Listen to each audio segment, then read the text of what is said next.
빚진 자가 없는 통치자의 시대. 드디어 20대 대통령 선거전의 막이 올랐습니다.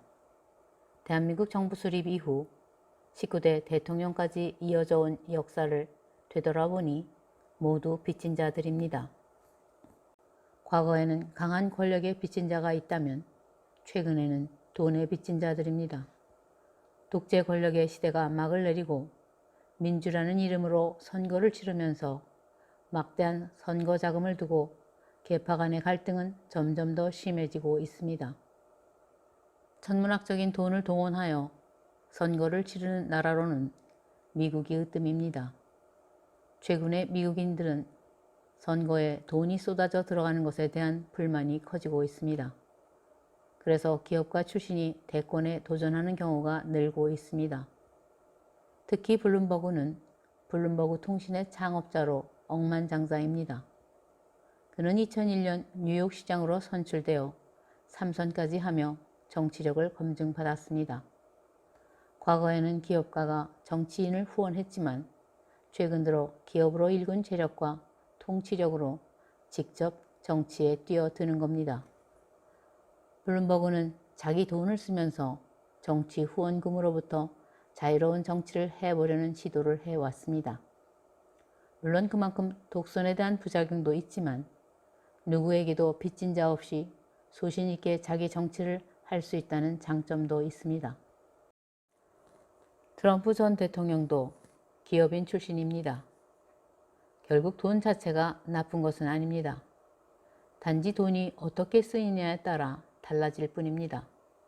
썩은 곳으로 몰리면 더 썩게 할 것이고 살리는 곳으로 간다면 살리는 역할을 할 것입니다. 오늘날 대한민국 정치가 이렇게 썩은 것도 돈이 모두 썩은 곳으로 흘러 들어가기 때문입니다. 노무현 전 대통령도 돈, 박근혜 전 대통령도 돈, 이명박 전 대통령도 돈. 그래서 당선이 되어도 빚진 자에게 자리를 주려 하고 더 나아가 퇴임 후가 두려워 돈에 집착하며 임기 중에 부정을 저지르는 악순환입니다. 어느새 퇴임을 앞둔 19대 문재인 대통령도 재수까지 해서 잡은 정권입니다. 그만큼 딸린 식구도 많고 정권 창출에 빚진 자가 많은 셈입니다. 그럼에도 대선에서 승리한 초기에는 기쁨에 취해 서로 얼싸안고 형님 먼저 아우 먼저 하면서 요직을 받기를 기다렸지만 정권 후반에 접어들면서 계파 간의 자리다툼이 본격화되는 모양입니다. 이제 서로에게 비수를 꽂으면서 퇴임 후를 두려워하는 것 같습니다. 이런 오늘날의 대한민국 정치사를 돌아보니 온통 빚진 자들 뿐입니다. 문재인은 노무현에게 빚을 진 자이고 박근혜는 박정희에게 빚을 진 자이고 이명박은 재벌을 열망하는 돈 자체에 빚진 자이고 노무현은 586 세대에게 빚진 자이고 김대중은 지역 주민에게 빚진 자입니다. 이렇게 빚진 자로 퇴임하다 보니 퇴임하는 대통령마다 한결같이 그 죄값에 시달립니다. 온갖 고난을 겪고 오늘에 이른 대한민국. 이제는 더 이상 지역, 돈, 세력 등으로부터 빚진 자가 아닌 그 누구에게도 당당한 대통령이 나올 때가 되지 않았을까요? 그래서 안철수를 기대했는지도 모릅니다. 의사 출신으로 컴퓨터 바이러스 백신 개발에 성공한 사업가로 정치적으로 빚진 자도 없기에 사람들은 그에게 열광했었는지도 모릅니다. 10여 년 전 그가 정치에 입문했을 때 그는 누구에게도 빚진 자가 아닌 상태로 출발했습니다. 이후로 그는 정치권에서 미운 오리새끼 취급을 받지만 결국 20대 대통령에 출마했습니다. 그의 재산이 2천억 원 정도라고 합니다. 그 정도의 재산이면 돈이나 기존 정치권에 휘둘리지 않고 진정 나라를 위해 바른 선택도 할 수 있을 겁니다. 그러나 그동안 보여준 그의 모습은 돈에 집착하는 것처럼 보여 국민을 실망시키는 것 같습니다. 부자와 가난한 자의 차이는 하나뿐이랍니다. 가진 것에 만족하면 부자이고 아무리 돈이 많아도 더 벌어야겠다고 하는 사람은 가난한 자랍니다.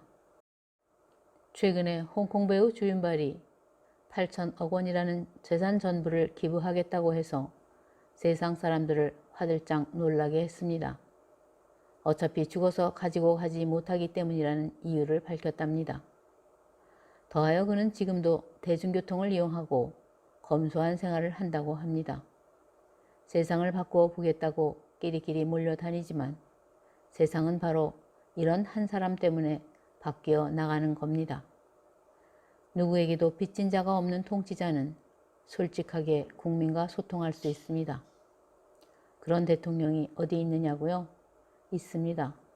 바로 바슬라프 하벨입니다.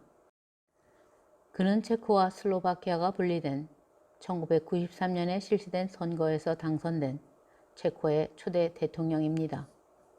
그는 대통령이 된 후에도 밤이면 청바지 차림으로 광장에 나와 국민들과 토론을 했습니다. 그는 국민과 직접 대면하며 소통하면서 100% 진실만을 말할 것을 약속했다고 합니다. 박식한 지식과 균형 잡힌 이념을 가진 하벨은 훌륭한 통찰력으로 현대 정치사에 길이 남는 인물이 되었습니다. 그는 2011년 12월 18일 타계했습니다. 이제 얼마 후면 대한민국 20대 대통령이 선출될 겁니다. 상대를 향한 수많은 비리와 불법을 폭로하며 역대 어느 선거보다 최악의 네거티브 선거전을 치르지만 결국 국민이 선택한 승자가 나올 겁니다. 그러나 대통령이 되기에 준비가 부족했다 해도 대통령이 된 후 바슬라프 하벨처럼 100% 정직을 회복하며 국민과 소통하면 어쩌면 퇴임이 아름다운 첫 번째 대통령이 되지 않을까요? 시작이 중요하지 않습니다. 인생에서 99%를 성공했어도 마지막 1%를 실패하면 모든 것을 잃습니다. 그러나 99%를 실패했지만 마지막 1%를 성공시키면 앞의 실패도 미담이 됩니다. 대한민국 정치 역사를 되돌아보면 참으로 숨가쁘게 달려온 것 같습니다. 때마다 준비되었다고는 하지만 퇴임이 아름다운 대통령이 한 명도 없다는 슬픈 역사입니다. 이제 누구에게도 빚지지 않은 퇴임이 아름다운 대통령 나와야 할 때가 아닐까요? 감사합니다.